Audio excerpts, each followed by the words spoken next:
Hey carolers, Anthony here in Caroline Country, coming to you live with the latest from our favorite musician and her record-breaking world tour. Did you hear what happened at last night's concert? Caroline took her reputation as a poetic songwriter to a whole new level with the most unexpected encore performance ever.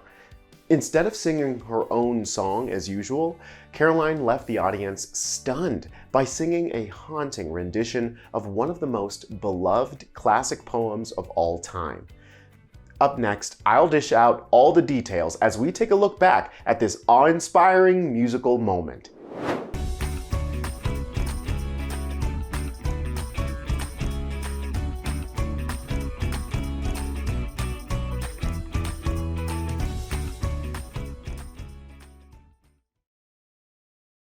In case you weren't one of the 87,000 people in attendance at the concert, I've gotten my hands on the footage. First, let's hear what Caroline had to say leading up to the big song reveal. You may have heard that I love poetry.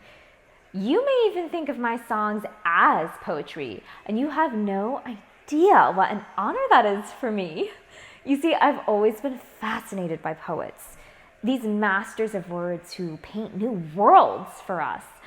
In fact, I'd like to share some of my favorite words with you now. For the first time ever, here's my version of Edgar Allan Poe's classically haunting poem, The Raven. Caroline's version. Wow, I can already tell this is going to be a special performance. And what a coincidence, because didn't you just read The Raven last week? Imagery is woven throughout the poem. And as you've probably learned in prior English courses, imagery is when an author uses descriptive language or sensory details to paint a clear picture for the reader.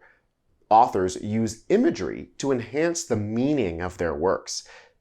Let's enter Poe's world through the voice of our musical mastermind, Caroline. What images and senses are sparked as you think about these words? Let's listen.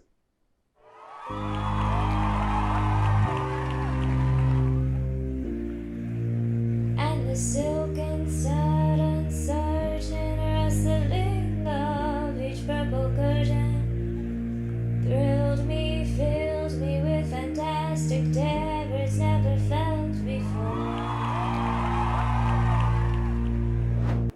So much imagery in those lines.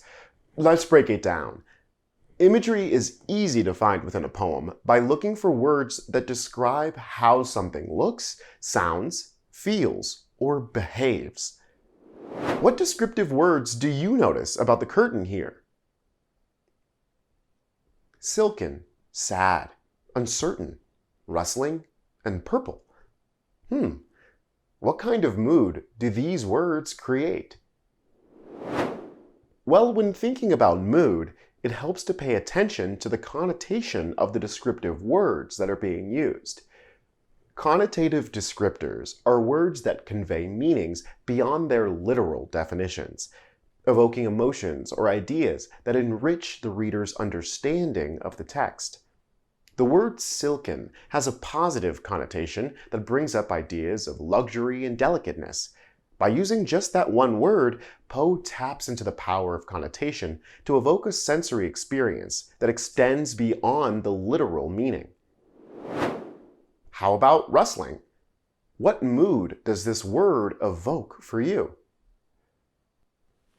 You may think of a soft and subtle sound made by the curtains moving, creating a calm and gentle mood. But how do you think the connotative descriptors, sad and uncertain, add to this mood?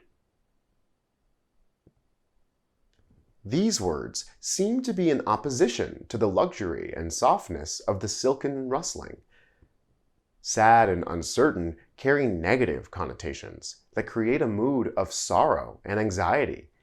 When combined with the other words, a haunting and hesitant mood is established, leaving us with a feeling of uncertainty. Imagery can help to establish mood, but it can also work to enhance characters and symbols.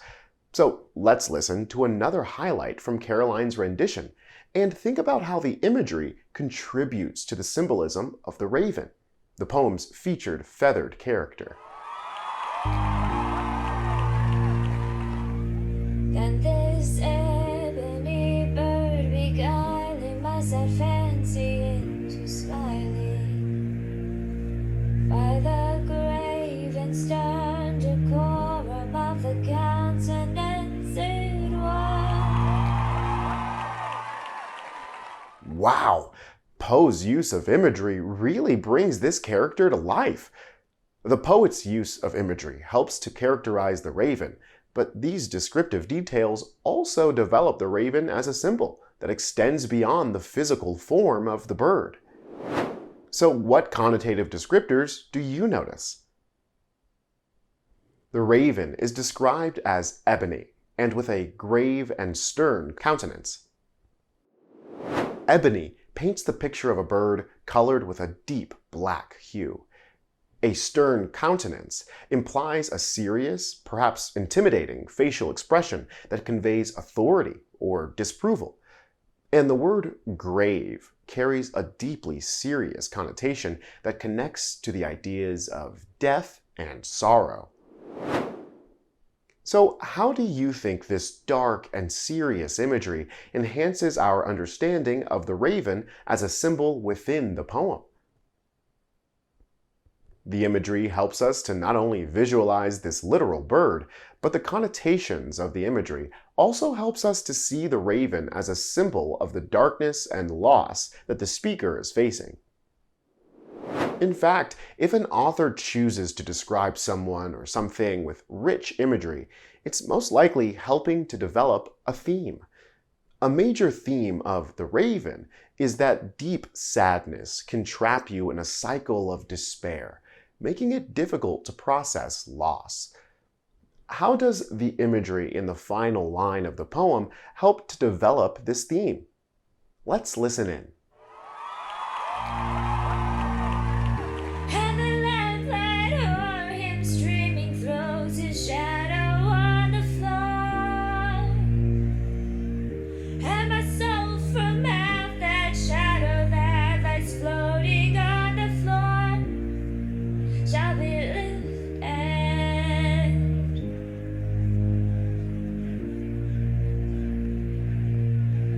nevermore.